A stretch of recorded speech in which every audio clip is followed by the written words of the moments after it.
이 시간 받을 하나님의 말씀 우리 같이 한번 봅니다. 신약성경 사도행전 20장 36절부터 38절까지 세 절의 말씀입니다. 같이 읽습니다. 이 말을 한 후 무릎을 꿇고 그 모든 사람들과 함께 기도하니 다 크게 울며 바울의 목을 안고 입을 맞추고 다시 그 얼굴을 보지 못하리라 한 말로 말미암아 더욱 근심하고 배에까지 그를 전송하니라. 아멘. 자리에 앉으실 때 앞뒤 좌우 계신 분들하고 서로 인사 나누시길 바랍니다.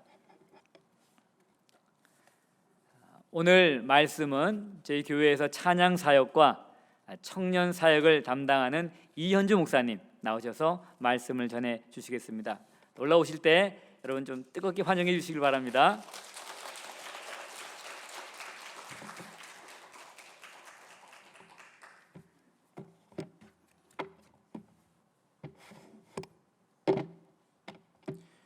잠시 기도 드리시겠습니다. 하나님 아버지, 미말에 있는 종을 주님께서 단위에 세우셨습니다. 하나님, 시간 말씀을 듣고 우리가 서로 간에 은혜되게 하시고 그대의 말씀 가운데 회개하며 순종하며 살아갈 수 있는 믿음의 거룩한 사람들이 다 되게 하여 주시옵소서. 감사와 영광을 주님께 올려드리었고 거룩하신 예수님의 이름으로 축복하며 기도드렸사옵나이다. 아멘. 할렐루야. 네, 오늘 본문의 말씀을 중심으로 그리스도인의 지침서라는 제목으로 저와 여러분 은혜의 시간이 되기를 원합니다. 오늘 다룰 말씀이 사실 바울의 고별설교 부분입니다. 그래서 사도행전 20장 17절 이하부터 오늘 저와 여러분 읽으신 38절까지인데요. 본문이 너무 긴 관계로 마지막 세 구절만 저와 여러분이 읽으셨습니다. 오늘 본문에 나타난 이 사도 바울의 말씀하고 있는 그리스도인이 지켜야 할 네 가지 지침이 있는 것 같습니다. 제가 보기에 시간 관계상 앞에 오늘은 두 가지만 말씀드리도록 하겠습니다. 오늘 본문의 배경은 약 52년경, AD 52년경에서 57년경으로 사도 바울의 마지막 3차 전도 여행 가운데 마지막 막바지 여정의 내용을 담고 있습니다. 바울은 지금 항구 도시인 지금의 터키, 당시 소아시아 밀라도 지역에 도착을 하였습니다. 그리고 북쪽으로 약 34마일 떨어진 예베소 교회의 장로들을 불러서 마지막 고별 설교를 합니다. 이 밀레도 지역은 지금도 아직도 그대로 그 이름 그대로 존재하고 있습니다. 본문의 내용을 보시면 이 에베소 장로들은 바울 선생님의 얼굴을 다시 보지 못하리라는 그의 말씀에 근심하며 지금 무릎 꿇고 간절히 기도하고 있는 모습을 보게 됩니다. 그리고 다 큰 소리로 울며 안고 입을 맞추고 바울을 배에까지 전송하는 모습을 그리고 있어요. 아마 갑자기 제가 사라져도 아마 여러분 마음 가운데 조금은 서운한 마음이 드실 거예요. 제가 사실은 사라질 뻔도 했습니다. 어제 갑자기 차가 운행 중에 퍽 멈춰가지고 엊그저께 이렇게 완전히 트랜스미션을 고쳐야 된다 그러더라고요. 근데 만약에 제가 아니고 사도 바울께서 지금 사도행전 20장 25절에 보시면 이제는 여러분이 다 내 얼굴을 다시 보지 못할 줄을 아노라 이렇게 말씀하고 있다는 거예요. 아마 예배소 장로들이 받았을 충격은 이루 말할 수 없었을 것입니다. 어쩌면 그들에게는 이 바울 선생님은 영원히 함께 할 것만 같은 그런 분이셨기 때문입니다. 여러분께서 지금 이 내용을 잠시 머릿속에 생각을 그리시면서 아마 마음속에 어떤 생각이 드시나요? 뭔지 모를 뭉클함, 그리고 그리스도인으로서 하나님의 자녀로서 다시금 각오를 다지게 되는 그런 수결함이 있다라는 거예요. 여러 가지 마음의 어떤 마음들이 곧 교차합니다. 일종의 어떤 동지에도 느껴지고요.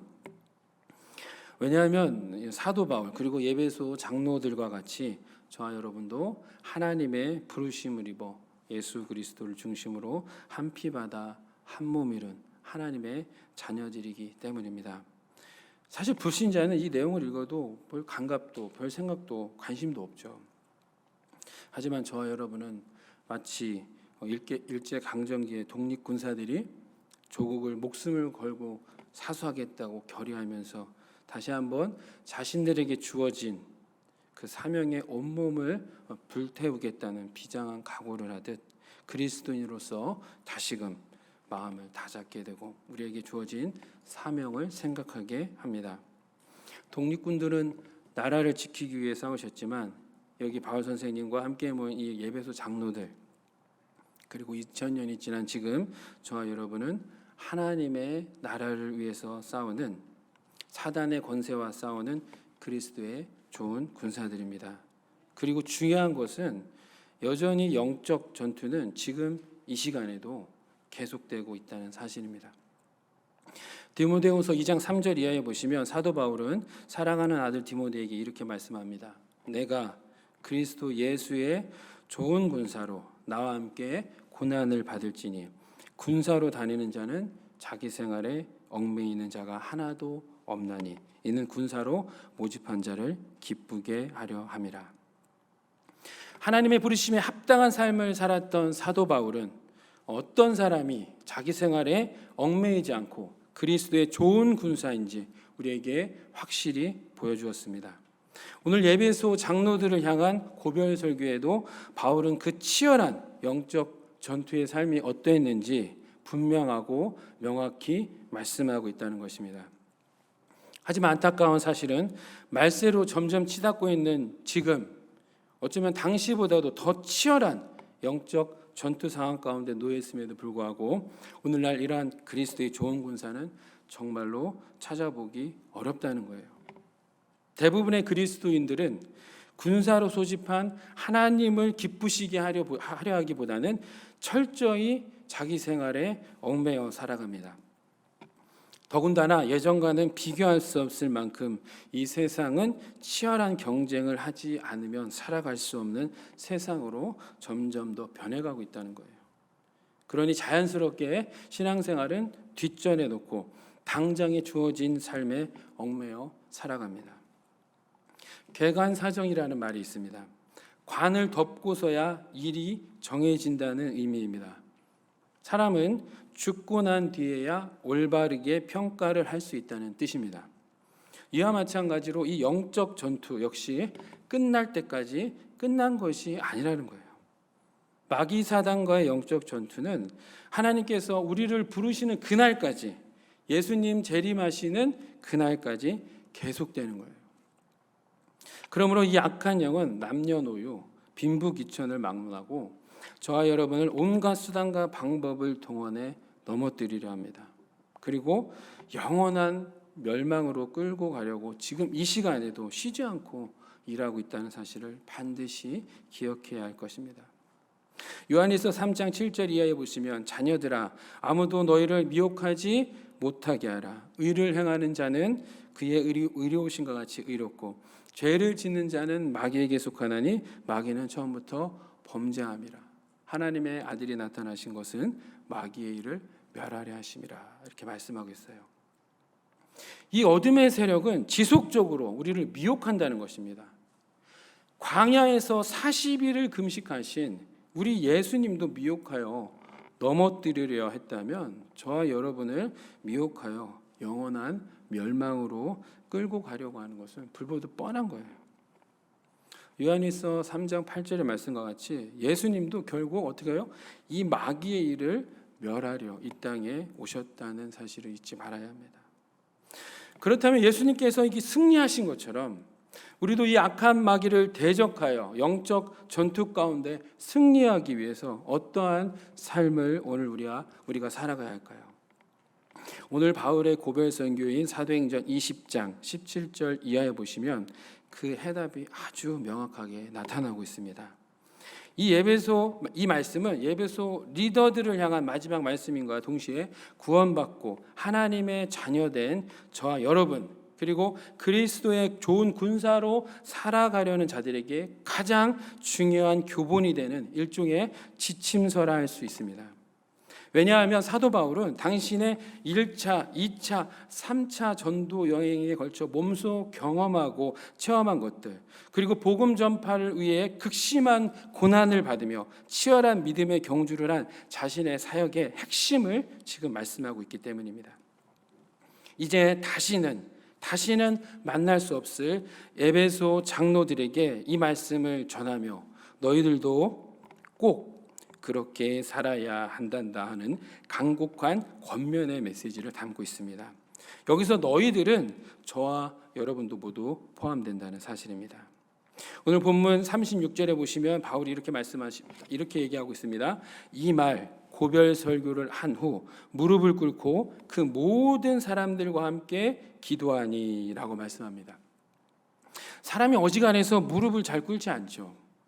여러분 언제 무릎을 꿇어 보셨나요?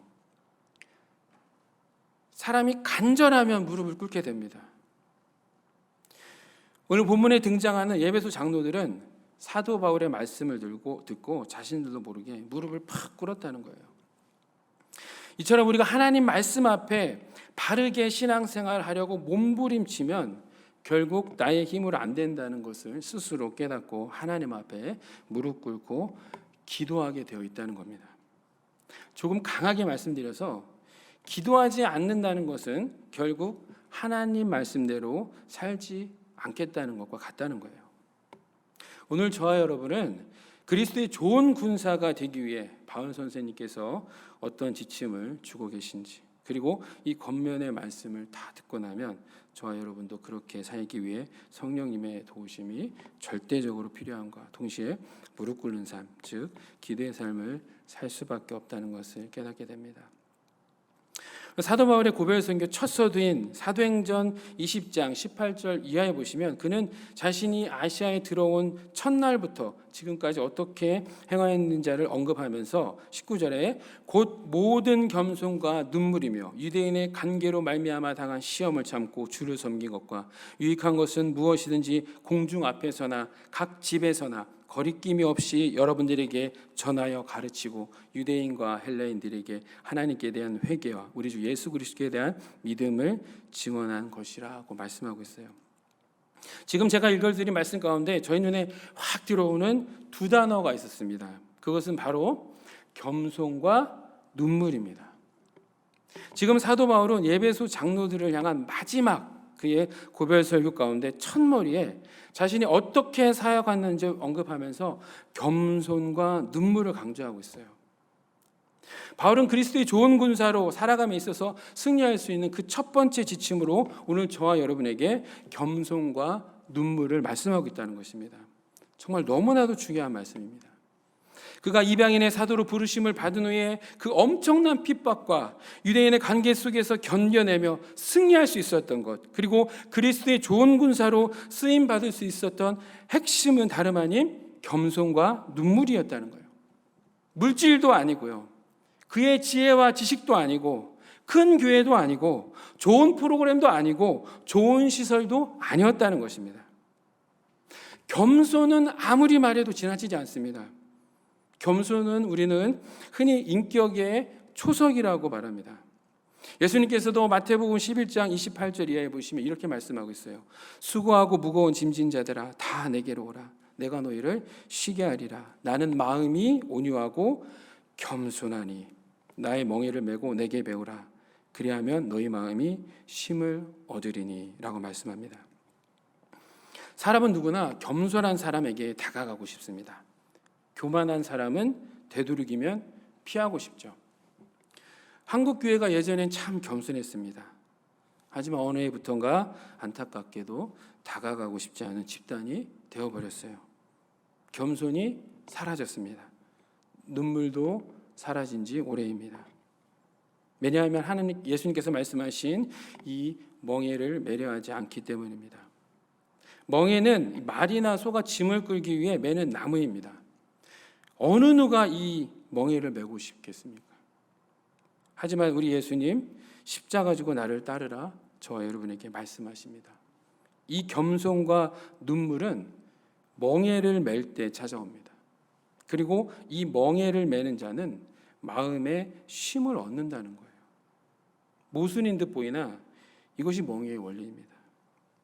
약 20여 년 전 한 신문에서 광수생각이라는 연재의 만화로 엄청난 인기를 끌었던 박광수라는 분이 계십니다. 짧은 연재의 만화로 유명한 만화 작가에 대한 이분이 기독교인 되기를 거부하고 있는 이유를 이렇게 밝혔습니다. 중학생 때 그는 3년 동안 어느 한 교회에 다녔습니다. 하루는 주일날 자신의 옷 중에서 가장 멋있다고 생각되는 미즈노 회색 추리닝을 입고 교회에 갔습니다. 그런데 그 교회 사역자분이 이렇게 말씀하셨어요. 야, 너는 체육복 차림으로 어떻게 교회에 오냐? 이렇게 하고 나무랐다는 거예요. 이 일을 겪고 난 후 그는 지금까지 교회를 거부한다고 합니다. 그의 수필집 광수생각 1집 73쪽에 보시면 내 딴에는 가장 신경을 쓴 옷이라 어린 마음에 상처를 심하게 받았고 믿음의 형식이 먼저인지 마음이 먼저인지가 궁금해졌다. 그래서 나는 지금 그 이후로 교회에 한 번도 나간 적이 없다라고 기록하고 있습니다. 만약 이분이 신실한 기독교인이 되었더라면 한국교회에 어떤 선한 영향을 끼쳤겠죠. 그 교회 사역자분 눈에는 아마도 그 추리닝이 아마 상당히 거슬렸던 것 같아요. 하지만 마음에 들지 않았던 그 추리닝을 보며 그 순간 마음에 멍해를 메고 야 광수야, 야 너 추리닝 진짜 멋지다. 아니면 그것도 하기 싫으면 그냥 가만히 있었더라면 한 사람을 실족시키지 않았을 것입니다. 이러한 멍해를 메는 것이 우리가 매사에 실천할 수 있는 겸손입니다. 만약 박광수 씨께서 혹시라도 이 영상을 보신다면 여기 세계선교교회 성도분들을 비롯해 더 많은 분들이 믿음의 형식이 아닌 마음이 먼저인 분들이라고, 신실하신 그리스도인들이 이 세상에는 더 많다고 말씀드리고 싶습니다. 하나님의 자녀인 저와 여러분은 따라서 앞에는 먼저 바른 인격을 써야 된다는 거예요. 그리고 뒤에는 그리스도인이라 써야 할 것입니다. 하나님의 자녀로서 그의 합당한 멍에, 즉 십자가를 지는 겸손한 인격을 보고 난 후에 뒤에 쓰여진 그리스도인을 보며 세상 사람들은 아, 그리스도인이었구나. 그러니까 저렇게 인격이 좋지 하고 감탄하며 그 역시 십자가를 지고 따라오게 해야 한다는 거예요. 저와 여러분 모두 인내하며 이러한 삶을 살아내야 한다는 것입니다. 하지만 오늘날 많은 신자들은 무작정 앞에 그리스도인이라 쓰고 다닙니다. 그리고 멍해를 매기는커녕 오만방자하고 피해만을 주는 그러한 교만한 인격을 드러냅니다. 세상 사람들 이러한 그리스도인들의 뒤에 쓰인 인격을 보면서 그리스도인이었으니 이렇게 평가한다는 거예요. 마태복음 5장 16절 이하에 보시면 예수님께서 이렇게 말씀하고 있어요. 이와 같이 너희 빛이 사람 앞에 비치게 하여 그들로 너희 착한 행실을 보고 하늘에 계신 너희 아버지께 영광을 돌리게 하라. 겸손은 곧 빛이라는 것입니다. 겸손한 사람은 하나님을 빛나게 합니다. 교회를 빛나게 하고 사람들로 하여금 하나님께 영광을 올려드리게 한다는 것입니다. 따라서 겸손이 없이는 그리스도인으로서 세상 가운데 빛과 소금의 역할을 감당할 수 없습니다. 여러분, 한경진 목사님 잘 아시죠? 이분이 한국교회를 대표하는 목사님 가운데 한 분이 되신 것은 바로 청빈과 겸손의 삶을 사셨기 때문입니다. 한경진 목사님은 평생 동안 집이 없이 교회 사택에서 생활하셨으며 자기 이름으로 된 통장도 땅 한 평의 소유도 하지 않으셨습니다. 영락교회에서 은퇴하실 당시 교회에서는 아파트를 마련했지만 목사님은 이를 마다하고 남한산성 내 영락교회 수양관의 작은 사택에서 지내셨다고 합니다. 조금이라도 돈이 생기면 교회에 내놓았고 1992년 템플턴상 상금으로 받은 102만 달러도 모두 영락교회에 전해 북한 선교와 불우이 돕기에 사용하도록 하셨습니다. 그리고 한경진 목사님은 1992년 6월 18일 종교계의 이 노벨상이라 불리는 이 템플턴상을 수상 후 축하 인사말 중에서 이렇게 말씀하셨습니다. 먼저 나는 죄인임을 고백합니다.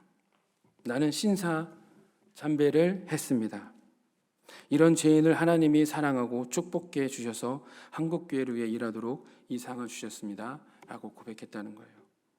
겸손하지 않으면 이런 영광스러운 자리에서 자신에게 흉이 되는 고백을 할 수 없습니다. 한경진 목사님은 높은 자리를 탐하지도 않으셨고 교회에서 차기 목회자로 아들을 지목했음에도 오히려 자식의 강단을 세습하지 않으려 멀리 보냈다고 합니다. 만약 이런 한경진 목사님의 삶을 따라 이런 일들이 한국교회에서 우후죽순으로 일어났다면 아마도 한국교회는 다시 한번 세계가 주목하는 교회가 되었을 것입니다. 하지만 그러한 일들은 일어나지 않았습니다. 오히려 많은 교회들이 부정을 저지르고 세습하였습니다. 왜 이러한 일들이 일어납니까? 겉으로는 하나님께서 세우신 교회라고 하지만 그 기저에는 자기 의가 충만한 교만 때문입니다. 두려운 것은 이렇게 자기 의가 충만한 자는 자신의 교만을 깨닫지 못한다는 것에 있어요. 아무리 옳은 길을 가라고 말해도 듣지 않습니다. 이러한 자들은 비단 대형교회 목사님 혹은 세상에 고정된 부자들만이 아닙니다. 지극히 작은 교회의 목회자가 될 수도 있고요. 아주 평범한 그리스도인일 수 있습니다. 이것이 두려운 거예요. 그럼 누가 하나님 앞에 교만한 자입니까? 교회의 크고 작음, 지희 고하와 지식의 많고 적음, 빈부귀천을 떠나 하나님께 기도하지 않는 자입니다. 말씀 없이 사는 자입니다. 이러한 그리스도인들은 하나님 없이 살 수 있다고 믿습니다. 왜냐하면 지금까지도 별탈 없이 잘 살아왔기 때문입니다. 이렇듯 기도하지 않는 자가 하나님 앞에 교만한 자입니다. 이것이 정말 두려운 거예요. 저와 여러분 모두 겸손한 삶을 사시기 바랍니다. 예수님도 쉬지 않고 기도하며 늘 겸손하셨거든. 하물며 우리가 무엇하고 교만할 수 있겠습니까? 하나님께서는 교만한 자를 대적하시되 겸손한 자들에게는 은혜를 주실 뿐 아니라 때가 되면 높이신다는 것을 결코 잊지 말아야 할 것입니다. 오늘 바울 설교에 나타난 두 번째 지침은 바로 성령으로 인도함 받는 삶입니다.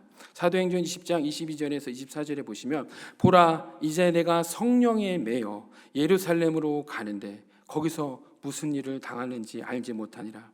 오직 성령이 각성해서 내게 증언하여 결박과 환난이 나를 기다린다 하시나 내가 달려갈 길과 주 예수께 받은 사명 곧 하나님의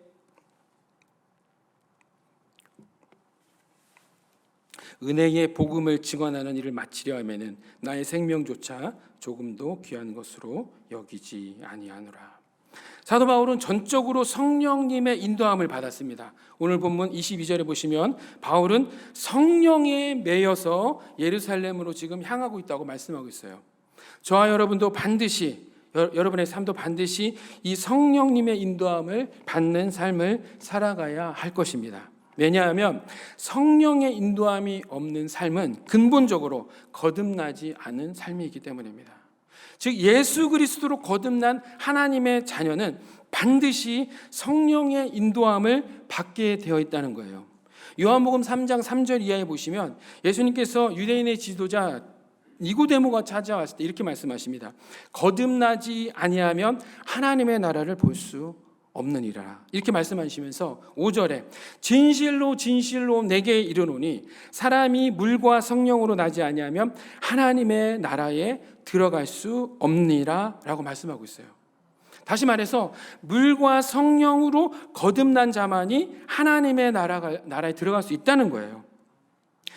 성령 하나님의 인도함 없이 사는 신자는 거듭나지 않았다고도 말할 수 있다는 거예요.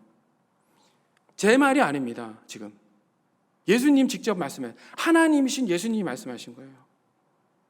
본문에 보시면 사도 바울도 지금 성령의 인도함 가운데 순종하며 예루살렘으로 가고 있는데요. 그 결국이 뭐라고요? 결박과 환난이 기다리고 있다는 것입니다. 그리고 바울 자신도 거기에 가서 어떤 일을 당하는지 자세히는 알지 못한다고 말씀하고 있어요. 즉 성령의 사람은 성령의 인도함 받는 사람인데 동시에 이 사람이 하나님의 나라에 들어갈 수 있는 뭐라고요? 거듭난 사람이라는 거예요. 이 거듭난 사람은 바울과 같이 결박과 환난이 와도 그 인도함에 순종합니다. 왜냐하면 성령의 사람이기 때문에. 따라서 성령님의 인도함대로 따라가는 것이 중요한 것이지 그 결과가 성공하는 길이든 순교하는 길이든 망하는 길이든 그거 중요하지 않다라는 거예요. 어떤 일을 당하는지 알지 못한다고 했던 이 바울 선생님의 고백처럼 그저 묵묵히 성령님의 인도하는 대로 저와 여러분은 따라가면 되는 거예요. 여기서 저와 여러분에게 갈등이 생깁니다. 나는 분명히 거듭났다고 믿고 성령 하나님께서 나와 함께 하신다는 것도 믿는다는 거예요.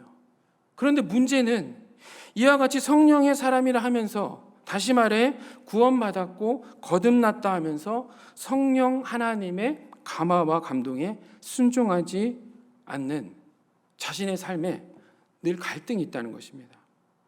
저라고 왜 그런 갈등이 없겠습니까? 감화의 사전적 정의는 좋은 영향을 받아 생각이나 감정이 바람직하게 변화함이라는 뜻입니다. 우리가 매주 말씀을 듣고 기도하며 큐티 생활 가운데 성령 하나님께서 저와 여러분에게 이 감화를 주십니다. 감정이 변화된다는 거예요. 하나님 말씀대로 살아야지, 성령 인도한 대로 살아야지, 기도해야지, 말씀대로 살아야지. 바울과 같이 이런 결박과 환난이 와도 내가 성령 인도한 대로 따라갈 거야. 감화가 올라온다는 거예요. 하지만 안타깝게도 감동에서 성령의 감화까지는 이르는데 감동에까지 내가 그 마음 가운데 움직인 가운데 내 몸을 움직이는 이 감동에까지 이르지 못한다는 거예요. 감화만 받고 난 후에 그것이 나에게 유익이 되고 좋을 것 같으면 순종합니다. 하지만 그것이 사도 바울과 같이 성령에 매여 환난과 결박이 있을 것 같으면 그저 감화에서 멈춰 선다는 거예요. 더 이상 성령 하나님의 인도하심을 받아들이지 않습니다. 이것이 바로 저와 여러분에게 나타나는 문제이고 갈등입니다.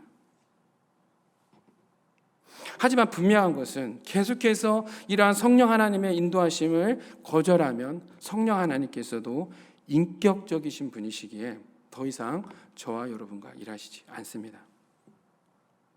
억지로 기계처럼 순종하게 한다면 그것은 더 이상 순종도 아니고 인도함 받는 것도 아니기 때문입니다.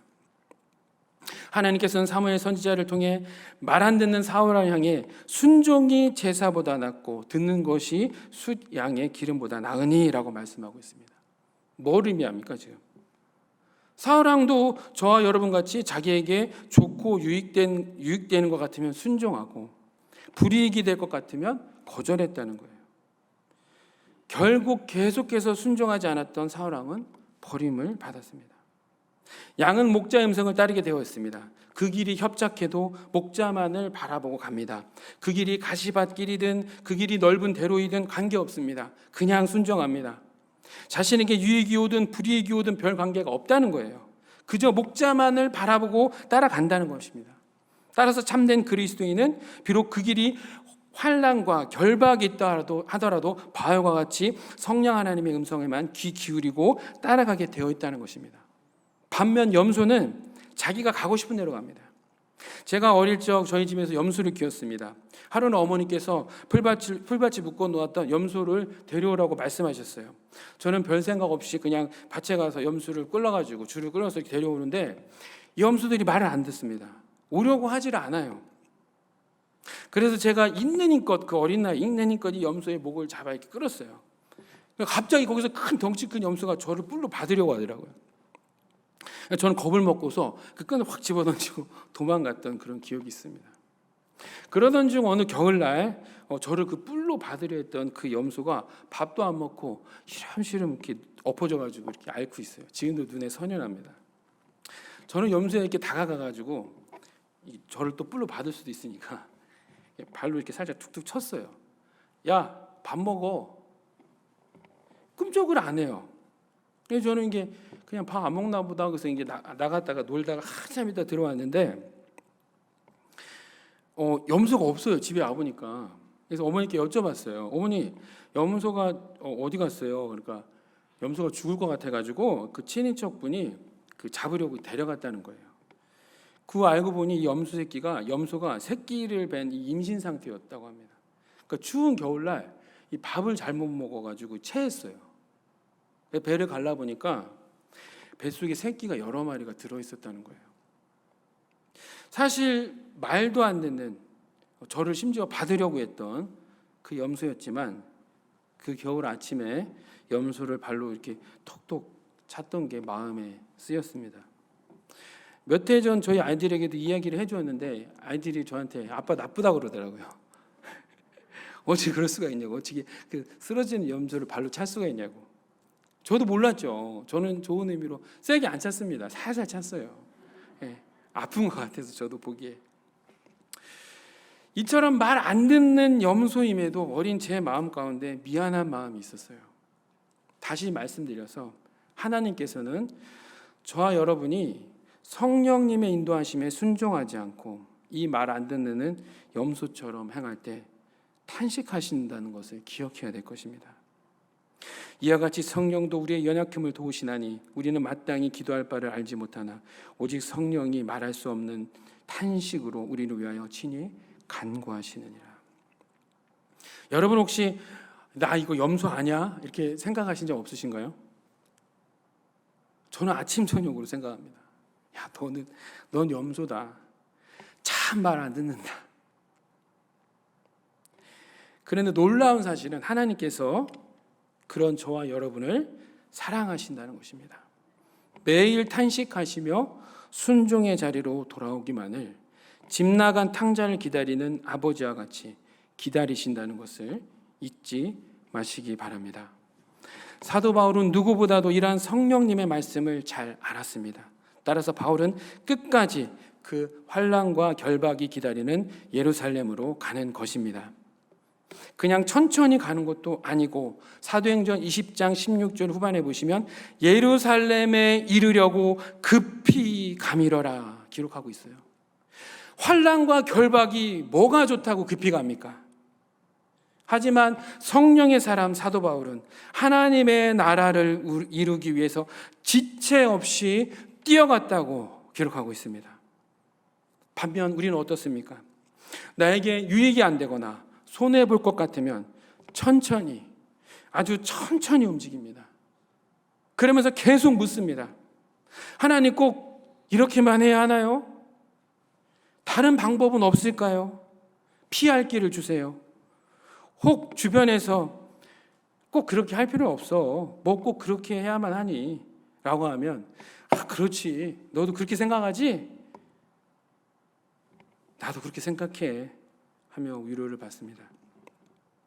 하지만 바울 사도는 주변의 여러 사람들이, 심지어 성령의 사람들이 똑같이 그에게 예루살렘으로 올라가지 말 것을, 그리고 올라가면 반드시 환난과 결박이 기다리고 있다고 강권하며 말려도 그러한 것들에 아랑곳하지 않습니다. 오히려 오늘 본문에 나타난 사도 바울은 예배소 장로들을 향해 이렇게 고백합니다. 24절에 내가 달려갈 길과 주 예수께 받은 사명 곧 하나님의 은혜의 복음을 증언하는 일을 마치려 하면은 나의 생명조차 조금도 귀한 것으로 여기지 아니하노라. 할렐루야. 이것이 바로 성령의 사람이라는 거예요. 사도 바울의 위대함이 여기에 있습니다. 바울의 사명은 그러한 환난과 결박에 주저하지 않았습니다. 그는 이미 죽을 것도 각오하고 있다는 거예요. 그리고 그가 성령에 매여 환난과 결박 그리고 죽음을 불사르고 예루살렘으로 달려가는 궁극적인 그 사명의 이유는 24절에 하나님의 은혜의 복음을 증언하는 일을 마치는 것이라고 말씀하고 있어요. 즉 복음 전파를 말씀하고 있다는 거예요. 사도 바울은 예배소 장로들에게도 복음을 맡은 자로서 자기의 책무를 남김없이 수행하였다고 말씀합니다. 사도행전 20장 26절에 보시면 그러므로 오늘 여러분에게 증언하거니와 모든 사람의 피에 대하여 내가 깨끗하니 이는 내가 꺼리지 않고 하나님의 뜻을 다 여러분에게 전하였습니다. 바울은 지금 에스겔서 33장 이하에 등장하는 파수꾼의 비유를 인용하고 있습니다. 파수꾼이 망대에 올랐습니다. 저도 최전방에서 근무를 했거든요. 적의 칼이 임함을 봤어요. 근데 그거를 백성에게 보고하지 않았어요. 방비케 하지 않았어요. 그래서 만약에 적의 칼날이 임해서 그 백성이 죽임을 당한다면 그 핏값을 그 파수꾼에게 찾으려니와 칼의 임함을 미리 알렸음에도 미리 보고하고 미리 적이 오고 있다, 적이 쳐들어오고 있다 얘기했음에도 불구하고 백성이 그 말을 듣지 않고 방비치 않아 스스로 죽임을 당했다면 파수꾼은 그 피에 대해 깨끗하다는 것입니다. 바울 사도는 에베소 사람들에게 모든 겸손과 눈물로 생명의 복음을 전했기에 자신은 어떻다고요? 깨끗하다는 거예요. 즉 너희들을 위해 나의 모든 것을 다 쏟아 부었다. 따라서 저와 여러분의 이 최종 목적지도 바로 이 복음이어야 한다는 거예요. 성령님의 인도함의 결국도 바로 이 복음 전파에 있다는 것을 저와 여러분은 깨달으셔야 할 것입니다. 복음을 위해서라면 그것이 성공이든 바울과 같이 환난과 결박이든 그러한 것들이 중요한 것이 아니라는 것입니다. 저 여러분도 훗날 하나님 앞에 설 때 이렇게 당당히 말할 수 있었으면 좋겠습니다. 하나님, 제가 겸손과 눈물로 멍에를 메고 늘 성령 하나님의 인도하심에 순종하여 하나님의 뜻을 다 전하다 왔습니다. 파수꾼의 역할을 다 했습니다. 라고 말입니다. 말씀을 맺겠습니다. 성령 하나님은 저와 여러분을 이 세상이 말하는 소위 성공, 복 혹은 행복의 자리로만 인도하지 않는다는 것을 깨달으시기 바랍니다. 한국교회는 겸손과 눈물로 세워진 교회입니다. 성령의 인도하심 따라 세워진 교회입니다. 하지만 잘 먹고 잘 사니 더 이상 겸손하지 않고 눈물이 사라진 지 오래입니다. 성령님의 감화와 감동에 순종하지 않으니 성령님도 더 이상 일하시지 않는 교회가 되었습니다. 오히려 세상 사람들이 이제는 교회를 걱정한다고 합니다. 그 어느 때보다 겸손과 눈물이 절대적으로 필요한 시대임에는 분명합니다. 그리고 성령 충만한 가운데 하나님의 강권적인 인도하심이 아니고서는 벗어날 수 없는 영적 침체기 임에는 분명한 것 같습니다. 겸손과 눈물로 씨를 뿌리는 자는 기쁨으로 단을 거두리라는 말씀을 기억하며 말씀과 기도 가운데 그것이 환난이든 고난이든 그 어디든지 성령의 인도하심에 순종하며 따라가는 저와 여러분 모두가 되시기를 주 예수 그리스도의 이름으로 간절히 축원드립니다. 우리 잠시 기도하시겠습니다.